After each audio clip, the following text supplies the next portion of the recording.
Okay guys, I fixed all the technical difficulties. Thanks for waiting for me. Alright, so today we're going to talk about Feng Shui. I'm going to give you guys just a second to come into the portal or into the Facebook so that we can get started. I am excited to teach about this. This has really done a lot for me.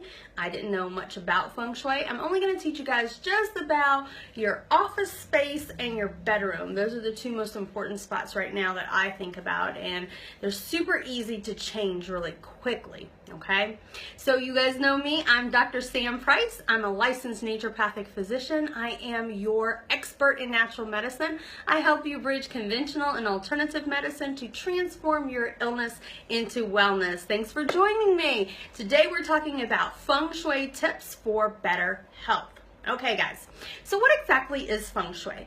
Feng Shui actually started with Chinese farmers, and it was their way of trying to figure out where should they place their crops in order to yield better results. They wanted to make sure that the energy flow was better. So if we think about Feng Shui right now, it's how do we create spaces and how do we place furniture and objects that creates more vital flow and energy, or as we call it, the vital ones call it, we call it vital force, which is your inherent ability to heal itself, to actually be well and to prosper, okay? So there's lots of different things that you can use Feng Shui for. You can use it in your office to create success. You can use it in your bedroom to create more love.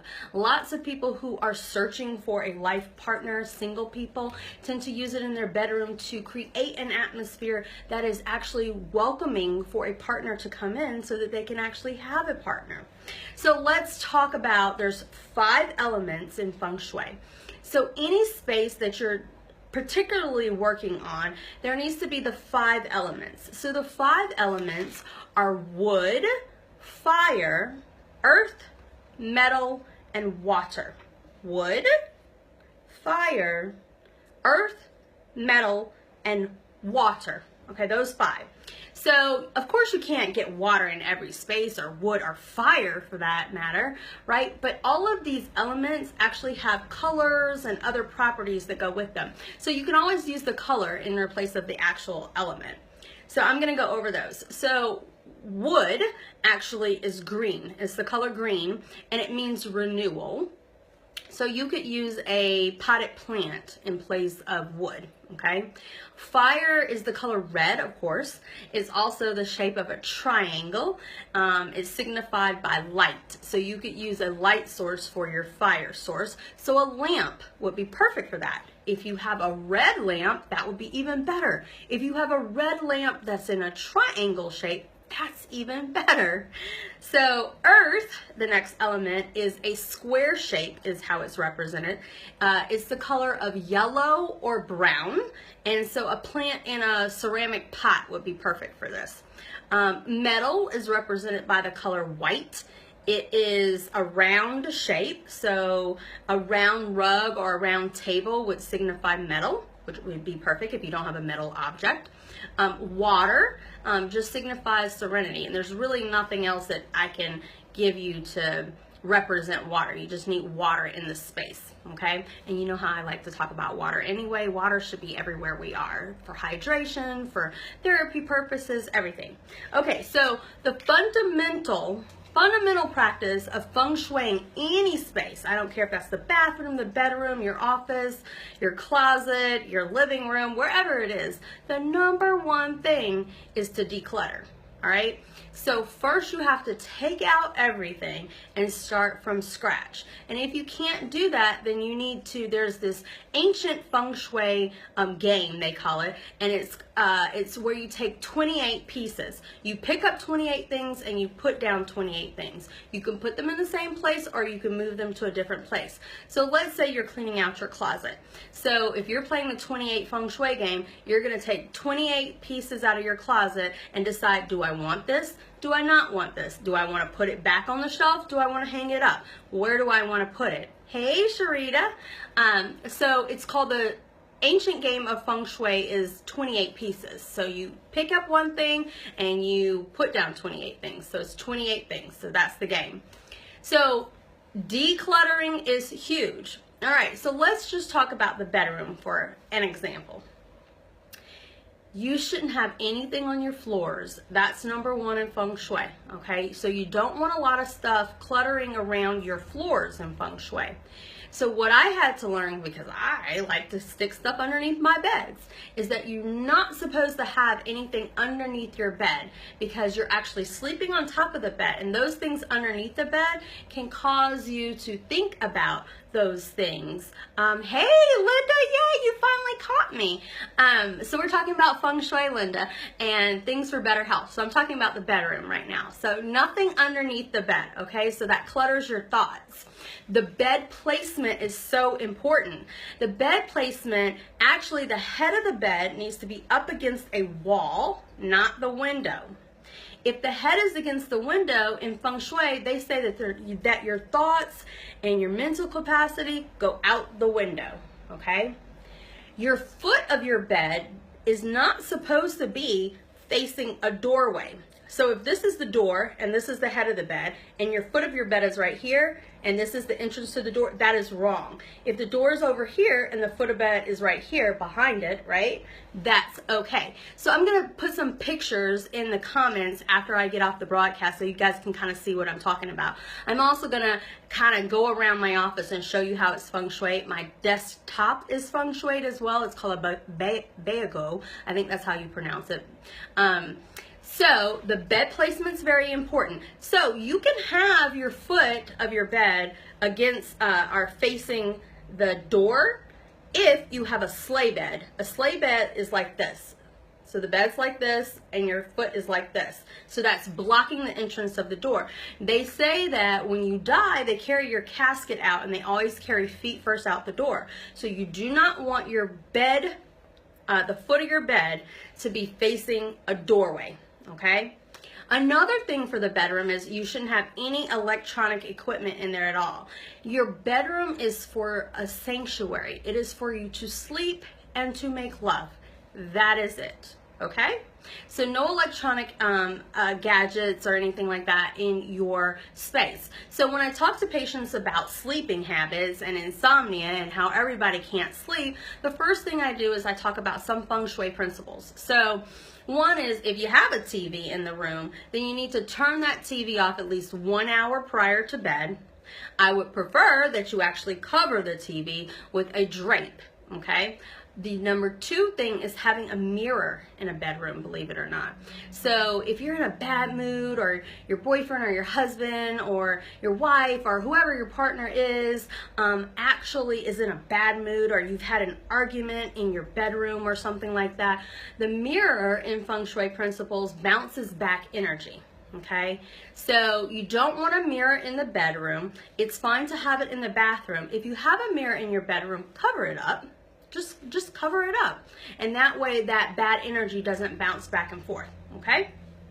The other thing is, this is specifically for, let's talk about couples first of all. So it should be equal-sided. You should have a end table on either side of the bed, balanced with the exact same lamp on either side of the bed, okay? That means equally yoked when we're talking about marriage and partnership, okay? If you are not married or you're not in a committed relationship, but that's the desire of your heart, you should be preparing for that. And in Feng Shui principles, it tells you put 2 end tables as you're preparing for that other person to come into your life. The end tables also need to have 2 identical lamps on top of them. That is equally yoked. Okay, guys? So that's one of the little characteristics of Feng Shui. All right?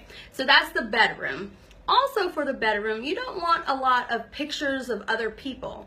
You don't want your kids' pictures in your bedroom. You don't want your animal pictures in your bedroom. You want just you and your spouse, or you and the loved one that you want. So even for those people who are not married yet, but they want to be in a committed relationship, then you need to have pictures of you and that significant other up on the wall in your bedroom, but no pictures of anybody else in your bedroom. It's just you and that person, okay? All right, so let's talk a little bit about office space. And I'm going to talk about my office space. So when you walk into the door, your desk or wherever you sit should be at the command point. And the command point is not right in front of the door, it's catty corner to the door, so that wherever you're standing, you can see somebody in that line of sight when they come into your door. Your back should never be to the door. You need to see who's coming into your space, and your desk should be actually catty corner. Okay, there is one section that should have metal on it, one section that should have water, wood, all of the 5 elements, right? So I'm going to show you this principle when I actually take you guys through my office space. So that's not going to be on this broadcast. I'm going to have to do it a little bit later because I do have patience, okay? So on the desk, I'm going to talk about my desk right now, and I'll put a picture of my desk and how it's supposed to be. So on the right side, as I'm looking on the right side, I actually can show you some stuff.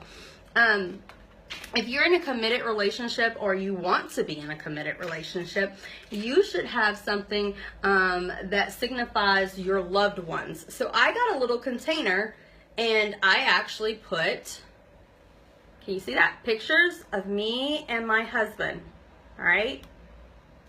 So that's your relationships, your loved ones, right? But right beside that, so that's the upper right-hand corner.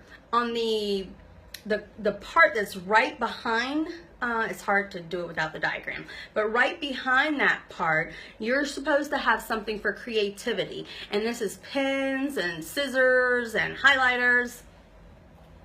Ta-da! I just did it as a double. I put pictures in a container with my creativity, okay?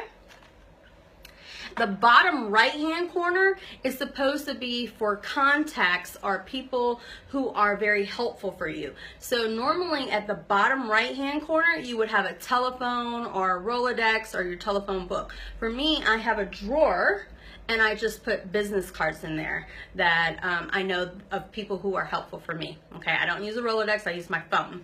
And I always have my cell phone on the right-hand bottom corner of my desk, okay? So let's talk about the middle of the desk. So you have your chair, and then right in front of your chair where you sit is going to be where you have your laptop computer. That is where it goes, not on the left-hand side, right in the middle. And usually the color yellow should be in the middle as well. In the front part of your desk, in the middle, where everybody else would see first, should be something of notoriety, some type of something that lets them know that you are successful or who you are, right? So this is what I have in the front of my desk. It just says my name, it has a business card, it has a clock and a pen, okay? It would be nice if this was red because that color that's up there should be red, but my whole desk is red, so I took care of that problem, okay? Let's talk about the left-hand corner of the desk. The left-hand upper corner of the desk should have a photo of your, no, that's not a photo, I'm sorry. It should have a plant and it should have something purple, all right? So the top left-hand corner of my desk has my family. You'll see my kids along with us. And then I have a bamboo plant, okay? Bamboo is also great for Feng Shui purposes, but you can have any plant. It just can't be a dead plant. You need to have live plants in your space. No dead plants in your office space or in your home, okay, guys? Then the same place where you would have creativity, right along that space, that same line, like right underneath where you have the plant, you should have something that's family. So of course I've done it double. I have this, but I also have a coaster that has pictures of my family because I drink tea and I have water, so I just have a coaster with my family on it and it sits right there. Also, I have a purple amethyst because purple's the color that goes right there, so that goes over there as well. And then on the bottom left-hand corner, opposite of the right-hand corner of the desk, you're supposed to have information, something that gives you information. So I actually have, where is it? Let me see if I can pull it out for you guys. I have a book. that I use a lot. And you're also supposed to have, this is the wealth corner. So I have voided checks and I have a checkbook in that drawer as well. I also, because the upper left-hand corner is wealth, inside here, I have a $20 bill. That represents wealth. Can you guys see that? Yes. Okay. So I have double duty. I have family, wealth, purple, plant. Got it? So I'm pretty good at double dipping on my Feng Shui practices. All right. So are there any questions? Any questions at all? Thanks for watching, guys. I appreciate it. Hey, Lisa, how you doing? All right, so what I'm going to do is I'm going to put pictures of what I was talking about in the chat at some point, and then I'll come back on a little bit later after I finish patients, and I'm actually going to give you guys a tour of my office and how it's arranged, okay? So thanks, Sharita. All right, guys, I'm Dr. Sam Price. I'm a licensed naturopathic physician. I am your expert in natural medicine. I help you bridge conventional and alternative medicine to transform your illness into wellness. Thanks so much for joining me. Please go to my website, Dr. Samm ND. That's DrSamm. N is in naturopathic, D is in doctor.com. You can get my 11 vital secrets there all for free. All right, have a great day. Bye.